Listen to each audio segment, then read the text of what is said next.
Ya, saya akan menceritakan tentang PMI, sejarah PMI secara lebih detail. Ya, kalau kita mau membahas tubuh dari satu pengetahuan, secara filosofi atau filsafat pengetahuan, maka bisa dipilah menjadi 3 bagian: aksiologi, ontologi, dan epistemologi. Ontologi itu dibagi menjadi 2. Ontologi atau objek material, objek itu kemudian menjadi ontologi, objek yang bersifat material dan objek yang bersifat formal. Nah, objek yang bersifat material PMI itu sama dengan ilmu-ilmu sosial yang lain. Apa? Objek materialnya adalah masyarakat.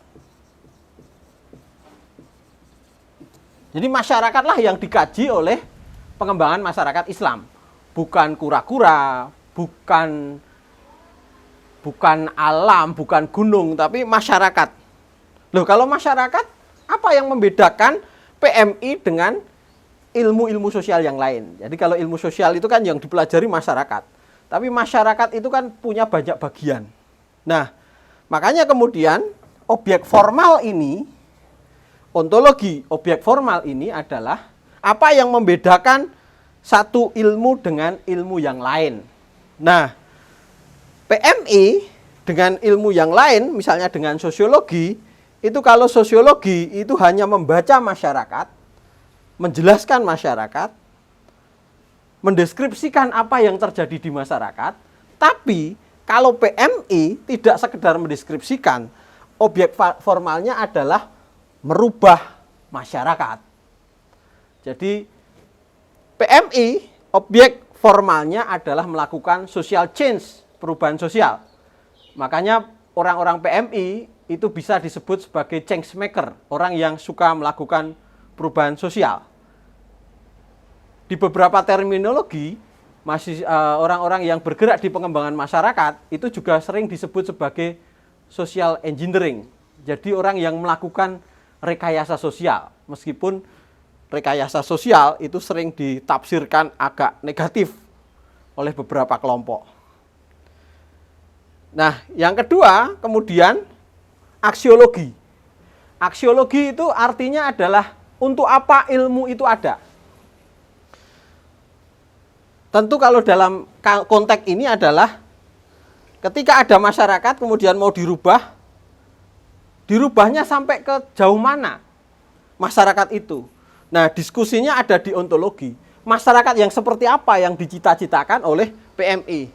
Tentu karena PMI itu ada ideologinya, ada Islamnya, tentu tujuannya adalah menciptakan masyarakat yang Islami. Nah, apa itu masyarakat yang Islami? Tentu bukan masyarakat yang Islam dalam artian kaku itu, tapi masyarakat Islami tentu masyarakat yang berkeadilan, masyarakat yang religius, masyarakat yang damai, masyarakat yang sejahtera.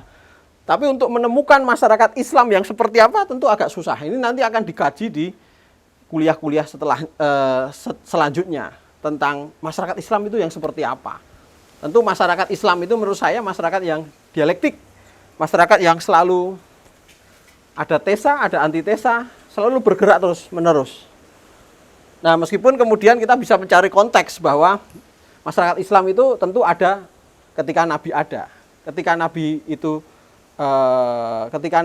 Sugeng masih ada, itu menciptakan masyarakat yang ideal menurut Islam. Tapi konteks sekarang tentu masyarakat yang seperti apa itu tentu tidak kemudian mudah harus kemudian kembali ke satu sistem tertentu.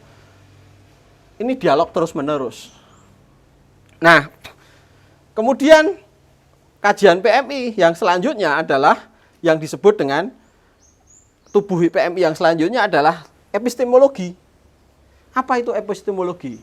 Epistemologi adalah metode untuk mendapatkan pengetahuan itu. Nah, kalau sosiologi karena tujuannya itu membaca masyarakat, menganalisis masyarakat, maka dia epistemologi atau alatnya adalah metode riset. Metode riset baik itu kuantitatif atau metode riset yang sifatnya kualitatif. Baik itu yang positivis atau yang interpretative of understanding. Tapi kalau PMI, epistemologi tentu tidak riset-riset seperti itu. Tapi riset-riset yang tujuannya melakukan aksi transformasi sosial. Seperti misalnya, nanti metode risetnya adalah PAR. Kemudian bisa menggunakan asset based community development dan sebagainya.